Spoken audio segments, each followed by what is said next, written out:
एक बार की बात है, मोटू और पतलू फुरफुरी नगर में रहते थे। मोटू मोटा सा खाने का शौकीन और पतलू पतला सा होशियार। दोनों दोस्त चाय वाले के पास बैठे चाय पी रहे थे कि अचानक डाकू चाचा आ गया। चाचा ने चिल्लाया, हा हा हा, आज मैं शहर का सारा सोना लूट लूंगा। मोटू ने समोसा मुंह में रखते हुए कहा, अरे चाचा, सोना छोड़ो, समोसे खाओ। पतलू ने प्लान बनाया, मोटू तुम आगे भागो, मैं पीछे से पकड़ता हूँ।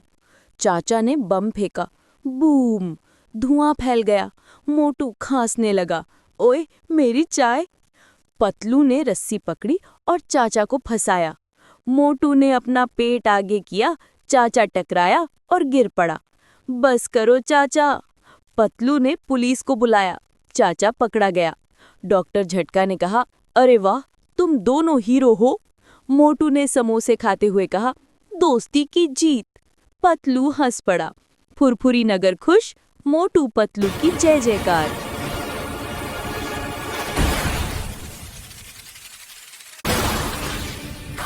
बस करो चाचा।